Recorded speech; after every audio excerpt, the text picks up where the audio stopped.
j'espère que vous allez bien. Moi, ça va, je suis en week-end, je rentre, hier je suis allée à la plage avec ma petite sœur, donc j'ai attrapé des coups de soleil, hein, bien sûr, parce que je suis irlandaise, mais ça m'a fait un bien fou du coup, parce que j'ai rien fait de la journée. J'ai juste lu et j'en ai profité avec elle, je suis allée me baigner, et puis bah, j'ai bronzé, enfin bronzé, puis attrapé des coups de soleil qu'autre chose, mais voilà. Mais du coup, pour le moment, moi ça va très bien, j'espère que vous ça va. Je pense que certaines ou certains d'entre vous doivent retourner au travail, la fin des vacances arrive et la rentrée commence bientôt et j'ai hâte qu'elle commence parce que certaines maisons d'édition nous ont sorti de très belles surprises. Donc voilà, je vous en parlerai très vite dans une prochaine vidéo. En tout cas, aujourd'hui, c'est une vidéo point lecture et je vais vous en parler tout de suite. Allez, c'est parti. On va commencer avec celle-ci, du coup, c'est Tokyo Scénario, excusez-moi, de Rina B. Owen. Du coup, en fait, on suit une star coréenne qui est adepte des romans, des dramas, excusez-moi, romantiques.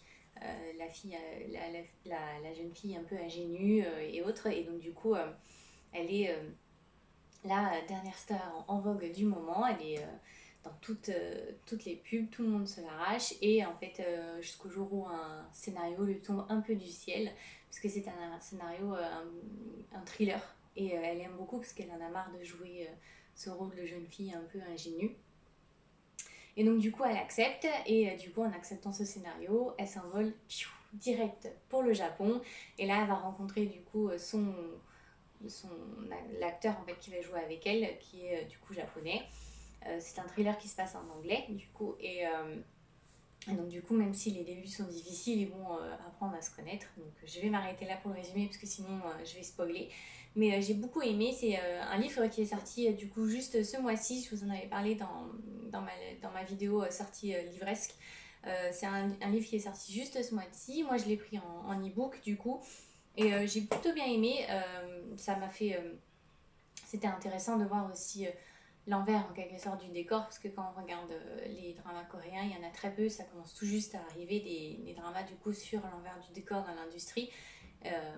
Du coup c'était intéressant de voir et la seule chose qui j'ai beaucoup aimé, même si j'aurais aimé vraiment que l'actrice à la fin assume réellement son caractère tel qu'elle est, parce elle cache beaucoup d'elle-même. Mais je dis ça, mais enfin, je suis un peu pareil, je cache beaucoup ce que je suis et je souris tout le temps, même si je ne le suis pas forcément heureuse, mais parce que c'est plus simple, c'est comme ça, la société elle veut qu'on sourit et puis basta.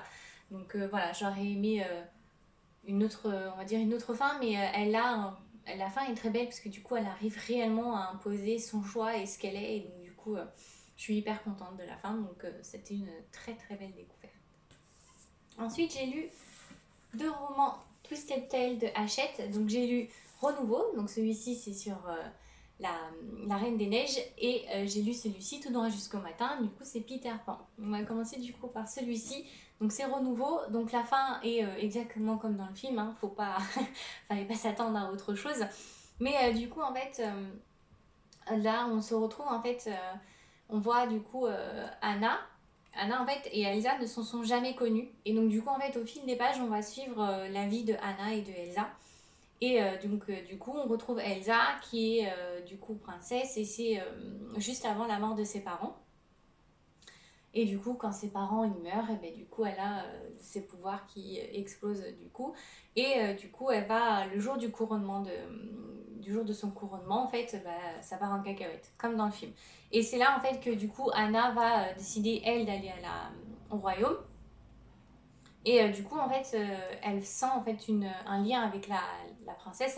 Elle est incapable de savoir pourquoi. Et en fait, au fur et à mesure que elle se cherche et l'autre fait tout pour en fait empêcher la catastrophe, elles vont en fait se rapprocher et elles vont apprendre la malédiction qui pèse sur elle.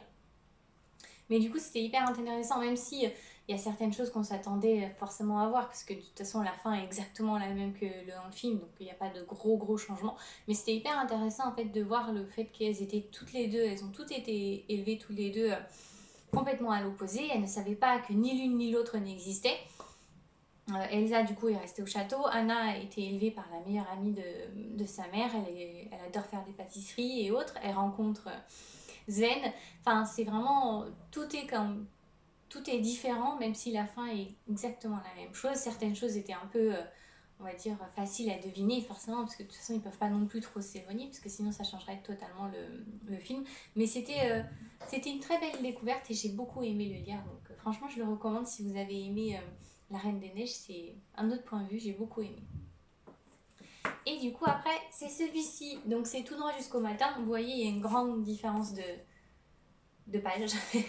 Celui-ci a été beaucoup plus long à lire. Peter Pan n'est pas j'ai pas un de mes films Disney préférés. Donc du coup, c'est peut-être aussi pour ça que j'ai eu du mal à le lire. Pourtant, j'ai beaucoup plus aimé le livre que le film. Parce que du coup, là, on suit vraiment Wendy, qui du coup, en fait, a l'ombre de Peter Pan depuis 4 ans. Et depuis ses 4 ans, en fait, elle attend que Peter Pan revienne et elle a grandi, ses frères grandissent et du coup, en fait, elle a ses histoires qu'elle ne peut raconter à plus personne parce que ses frères ne l'écoutent plus. Peter Pan ne vient plus écouter ses histoires non plus. Et en fait, du coup, elle apprend en fait à un moment donné que ses parents veulent l'envoyer en Irlande parce qu'ils ne supportent plus de l'avoir raconté ses histoires et elle a peur. Du coup, en fait, elle va échanger cette ombre. Elle va la donner au capitaine Crochet et le capitaine Crochet, en échange, doit l'emmener au pays imaginaire. Sauf que c'est un pirate, il n'a pas forcément de bonne foi. Et donc, du coup, en fait, le voyage va mal se terminer. Mais en fait, pendant ce voyage, elle va non seulement se faire une amie Clochette, mais elle va aussi en fait apprendre à grandir, mais aussi à savoir ce qu'elle veut et ce qu'elle souhaite réellement. Elle va en fait du coup se découvrir elle-même et c'est grâce au pays imaginaire qu'elle va découvrir ce qu'elle souhaite et ce qu'elle veut et elle va en fait tout faire pour sauver le pays imaginaire parce que c'est un pays dont tous les enfants ont besoin. Mais c'est surtout en fait un passage pour elle de l'âge enfant à l'âge adulte. Elle va grandir et elle va savoir ce qu'elle est et elle va surtout gagner une de ses plus grandes amies puisqu'à la fin du coup elle devient amie avec Clochette. Et c'était hyper intéressant, j'ai beaucoup aimé le lire. Après, c'est pour ça aussi que moi j'ai peut-être, il a été long à lire pour moi. J'aime beaucoup le livre, mais comme je me rappelais constamment du dessin animé, ça a été compliqué. Donc voilà, c'était une très belle découverte, j'ai beaucoup aimé, mais pas de réel coup de cœur pour ce livre-là. Et ma dernière lecture du coup de ces 15 jours, c'est celui-ci, La tatoueuse de Jaipur. Et lui, pour le coup, c'est un coup de cœur immense. Parce qu'en fait, on se retrouve plongé dans une Inde qui est du coup libre des Anglais. Donc elle veut absolument retrouver ses traditions et en même temps rester moderne.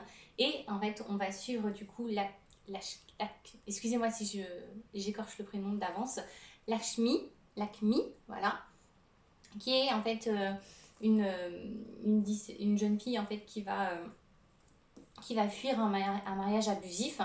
Et du coup, en fait, elle va se retrouver à faire des tatouages au henné et elle va devenir en fait l'une des tatoueuses les plus demandées de Jaipur. Jusqu'à ce que en fait une jeune fille sonne à sa porte avec son ancien mari et cette jeune fille dit être sa sœur, donc du coup elle est complètement prise de court, elle va se dire bon elle l'accueille puisque voilà. Mais en fait du coup cette jeune fille en fait va la remettre en question toutes ses convictions qu'elle pouvait avoir. Elle va aussi en quelque sorte en fait détruire tout son travail, mais elle va lui ouvrir les yeux sur ce qu'elle est et ce qu'elle souhaite réellement et ce qu'elle voulait faire réellement de sa vie. Et c'est grâce à sa petite sœur en fait qu'elle va pouvoir réussir à savoir ça, à s'émanciper et à en fait elle avait fui un mariage abusif, donc elle avait l'impression d'être libre en n'étant plus en fait avec ce mari et en fait elle se rend compte à la fin qu'elle avait d'autres chaînes en fait en devenant tatoueuse, elle avait d'autres chaînes, elle était de nouveau prisonnière en fait de ce rôle-là qu'elle voulait. Et à la fin, en fait, elle va totalement se libérer et elle va devenir réellement libre. Et c'est vraiment un pur coup de cœur. J'ai vraiment adoré ce livre et en fait, on la suit au fil des mois. Et c'est un pur bonheur. Et alors, on apprend aussi beaucoup de choses en fait sur l'Inde à cette époque-là. On la voit aussi elle fait des tatouages à l'aîné, mais pas seulement en fait. Elle est aussi une confidente et elle aide beaucoup les femmes à se sentir mieux. Et elle va notamment aider l'une des princesses. Elle va la sortir en quelque sorte de la dépression qu'elle a. Elle va juste en fait l'écouter et être à côté d'elle. Et c'est vraiment un pur bonheur de l'avoir lu. Je l'ai dévoré. Je lis très peu de noms de fantasy. Quand j'en lis, les trois quarts du temps, c'est un brise-cœur total. Et là, c'en est un, mais c'est un grand, grand coup de cœur et en même temps une grande découverte. J'ai vraiment adoré ce roman-là. Je le recommande vraiment parce qu'il est, ça a été un pur bonheur de le lire. J'ai adoré, j'ai surkiffé et je me suis plongée et je me suis plongée dans l'histoire sans souci. C'est vraiment un pur bonheur, ça a été une véritable découverte et j'ai vraiment beaucoup adoré. Et la progression qu'elle fait, en fait, Lakmi, au fil des pages est vraiment impressionnante. Ce qu'elle veut à tout prix garder, en fait, ce qu'elle s'est acharnée à construire depuis des années.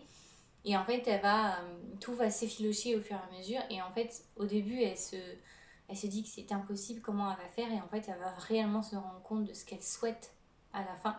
Et ça a été pour moi le plus grand moment révélateur du roman parce que ça a été un pur bonheur de la voir comprendre ce qu'elle souhaitait et enfin réellement être une femme libre, ce qui est compliqué. Donc j'ai vraiment beaucoup aimé, je le recommande parce c'est un pur bonheur du coup. Il est de Alka Shoshi et c'est l'édition Hauteville. Voilà.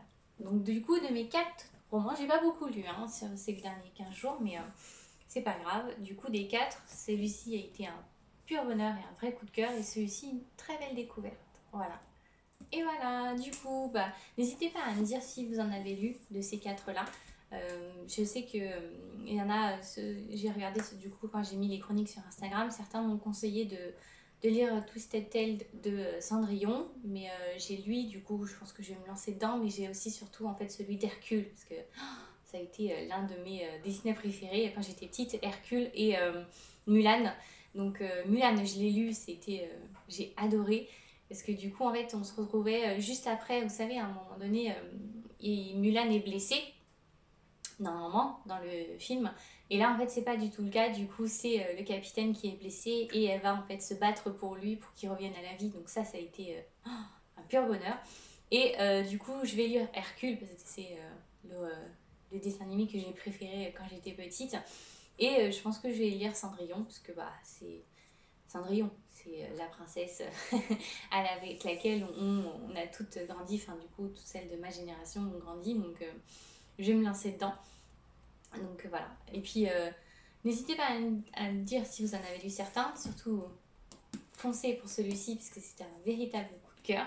Et n'hésitez pas à me dire aussi si si vous les avez lus et si vous les avez aimés ou pas du tout. Vous pouvez retrouver toutes mes chroniques en intégrale sur mon Instagram. N'hésitez pas à vous abonner, à liker si vous avez aimé cette vidéo. Et puis on se retrouve très vite pour une prochaine vidéo. Et voilà, j'espère qu'elle vous a plu. Allez, salut, bye bye!